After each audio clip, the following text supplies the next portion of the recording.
Hello and welcome back to another Marvel Rivals character guide. In this video, we'll be taking a look at the support that made half of the DPS population switch, and that is of course Invisible Woman. We'll be going over all of her abilities, how to best use her in your matches, and some tips along the way. But before we begin, if you enjoyed the video or find it helpful in any way, please consider leaving a like and subscribing to the channel for more. Now let's begin. As always, let's start off with her passive, Covert Advance. After disengaging from combat for a brief moment, Invisible Woman will turn invisible and gain healing over time, 20 health per second to be in fact. This is actually a great passive. Just as a heads up, Invisible Woman doesn't have any self-healing outside of her ultimate, so being able to heal yourself outside of combat is a nice touch. It also means that if a team fight fails, she can usually get away.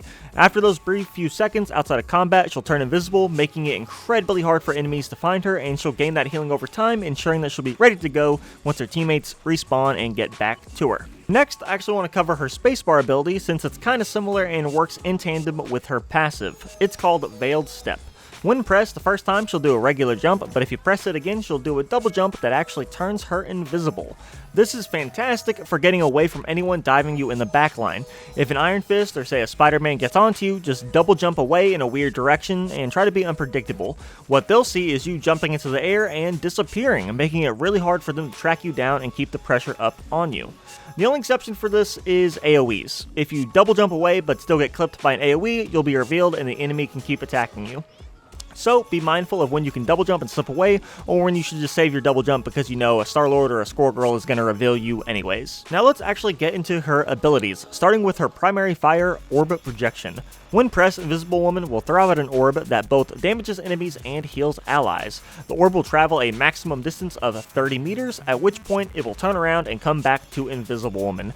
Basically, she has boomerang projectiles. As always, there are a couple important things to note. For starters, it deals 20 damage to enemies and 40 healing to allies per hit. So if you hit with the orb as it's going out and while it's coming back, that's 40 damage to enemies and 80 healing to allies per orb. Next, it also returns if it hits a wall or surface, so if you find yourself fighting for your life in like a hallway or a cramped space, you can usually quickly dribble the orbs against the wall to get your damage or healing out a bit faster. Finally, the orbs can't critical hit, it has no damage or healing fall off, and you can fire 10 before having to reload. Her next ability, her right click, is Guardian Shield. When pressed on a targeted ally, a shield projection will appear in front of them, protecting them until the shield is destroyed or until you put the shield up on another ally. This one sounds simple on paper, but there's a lot going on under the hood, so let's check it out. For starters, when you deploy the shield, it's instant, and when you redeploy it on another ally, it's also instant. Even when you go to remove it completely, that's also instant. So, if an ally is low and you need to quickly shield them, you can. Or if you need to quickly remove the shield to prevent it from being broken, you can. Next, the shield has a maximum value of 300, and when the shield is not up, you get 50 shield back per second. On the flip side, if it gets completely destroyed, the cooldown is 6 seconds before you can put it back up again. In addition to being just a shield, it also heals nearby allies and slows any enemies that walk through it. That's right, it's a shield that also heals. It heals 50 health per second in a 3 meter range around the shield, so your allies do need to be extremely close to it.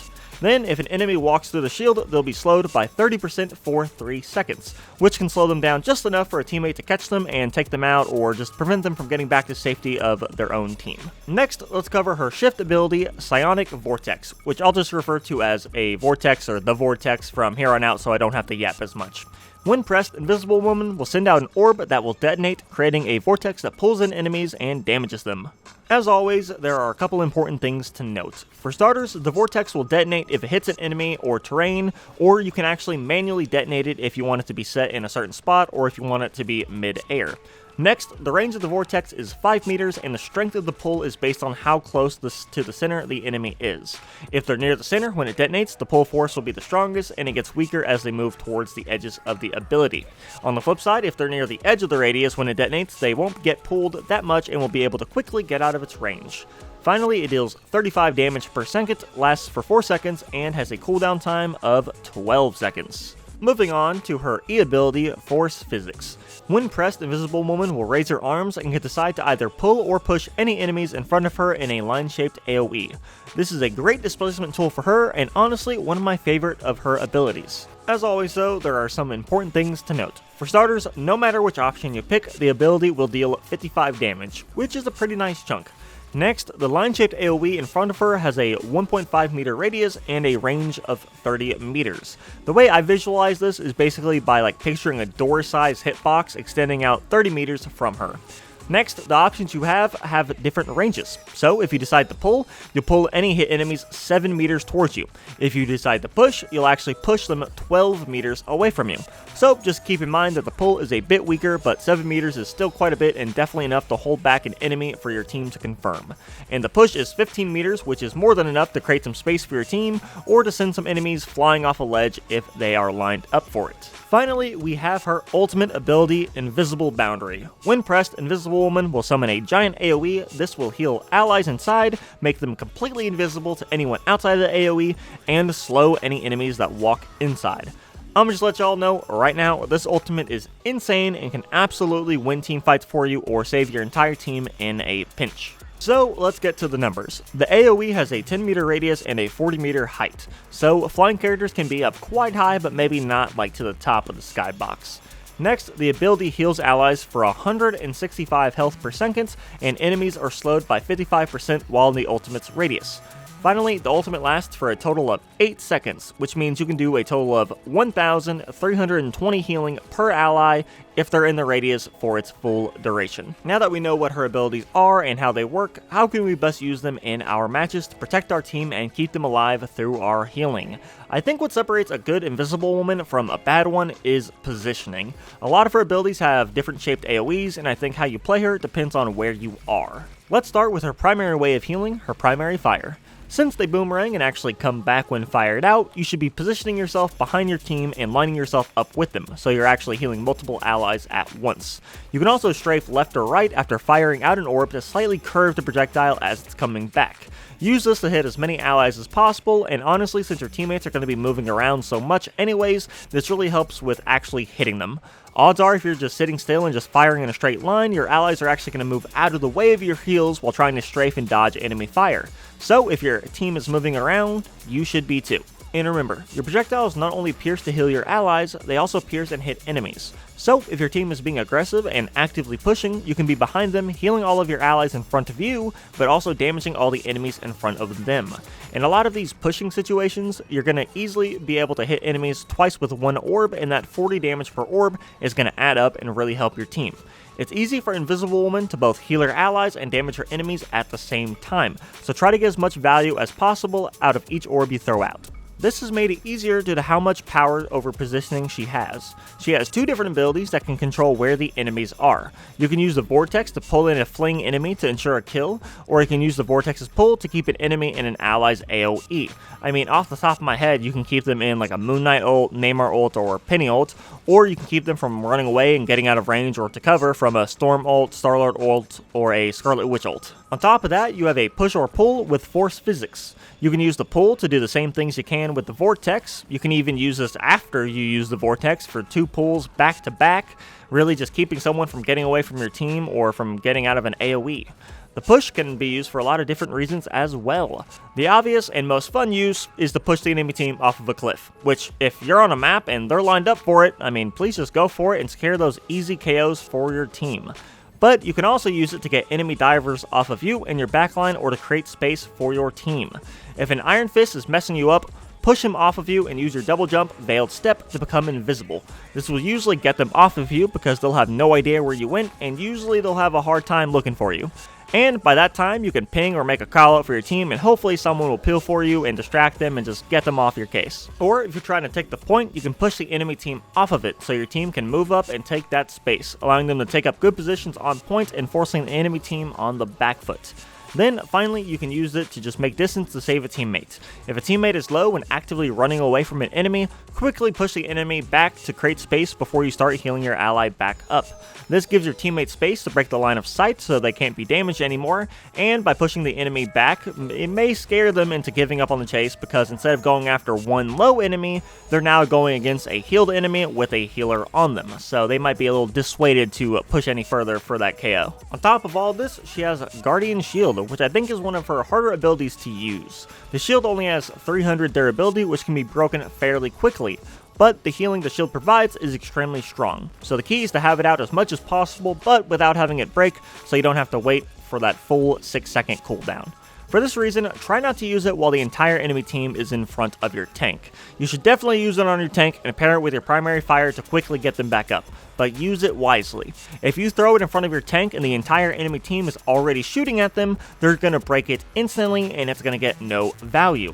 So try to time your shield for when it can do a decent amount of healing and protection, but without getting completely shredded and just instantly shut down. One way to do this is to constantly keep it moving. It can deploy and redeploy instantly, so if you throw it on one teammate and either they get completely healed or it's taking damage too quickly, you can deploy it on someone else that's hurt but not taking that much aggro at the moment. And since it auto-targets allies, it's great for deploying and healing any divers or flying characters. If my Storm is taking a bunch of damage, I can throw the shield up on her to heal her and protect her, while I focus my primary fire on healing my tank or any other allies on the ground in front of me. Just remember to keep it moving around and try to make sure it doesn't break so you don't have to wait for the full cooldown. Finally, we have her ultimate, which, similar to a lot of other support ults, can save your team or win a team fight. It heals for 165 health per second. Pair that with your primary fire and the healing from your shield, and it's going to be very hard for your team to die for the next 8 seconds. Hell, pair it with the healing or ultimate from your other support, and you can really make your team unkillable. So you can use this while pushing on the point to ensure your team makes it onto it and holds it for a bit. Invisible Woman's ultimate also slows, so if you toss it on point and a bunch of enemies are there, your teammates can take advantage of the slow and either isolate an enemy or just straight up take them out. So remember, it's not only just a great healing tool, but it's also a great slowing tool. So use it on those objectives, try to get as much value out as your ultimate, and try to set up your team for not only survivability, but for those extra KOs due to the slows. You can, of course, also use this defensively. If you hear a Punisher, Star-Lord, or Hela ult coming, or really any DPS ult coming, you can counter ult them with your own, and usually you'll be able to out-heal that ultimate, nullifying it. Or sometimes, in response to you using your ult, another enemy will ult to try to outdamage the healing from yours, basically trading one ult from your team for 2 of your opponents, giving you the ult advantage in the next team fights. Basically, you can make your team extremely hard to kill for 8 seconds, so use it offensively if you need to take the point, or you can use it as an oh shit button to save your team from a hairy situation. Now that we know how her abilities work and how we can use them in our matches, who does she combo well with? For starters, she combos well with other supports that have burst healing. Her healing is consistent most of the time since her primary way of healing is through her primary fire. So if an ally is taking a ton of damage very quickly, she might not be able to save them unless she uses her ult. She also has no way to heal herself other than by going invisible, or by using her ult. So another healer being able to keep her topped up can save her time from either having to go invisible to heal or from wasting time running to health packs. In addition to that, she combos well with tanks and DPS that have lots of AoE attacks, because she can keep enemies in them for longer by either using her Vortex or by using Force Physics to push or pull. So characters like Storm, Moon Knight, Penny, Iron Man, and Magnetos. Basically, always keep an eye out for friendly AoEs and try to keep enemies in them as much as possible. Finally, due to her team up, if she's playing with a Mr. Fantastic on her team, she'll gain a 15% boost to her healing, which is pretty nice to have. Now, how can we counter Invisible Woman? For starters, AoEs will be your friend. When you rush or dive onto an Invisible Woman, they're going to try to jump away in a weird direction, turning them invisible and making them hard for you to track. But if you use an AoE as she's jumping away, you'll usually clip her as she's turning invisible, revealing her and denying her invisibility and that escape. So characters like Star-Lord, Psylocke, and Mr. Fantastic just swinging his fists can really reveal her pretty easily, but just use your noggin. What kind of AoE attacks can you use as she's jumping away for whatever character you main? I know Moon Knight, his ongs reveal invisible targets, so he's also a really good counter, but just keep in mind that you can clip her as she's going invisible and reveal her so she can't just slip away from you. And I think that's going to be it for this video. I want to hear from you all. What do you think of Invisible Woman? Do you think she's too strong? Are you simping for her? Be honest with me. I don't know, so let me know down in the comments below. If you enjoyed the video and want to see more gameplay and more guides, please consider leaving a like and subscribing to the channel. Also check the description or the pinned comment down below for a link to my Discord server where we have game nights and all that stuff, and a link to my Twitch where you can watch me play live. I'm Zululiix, and I will see you in the next video.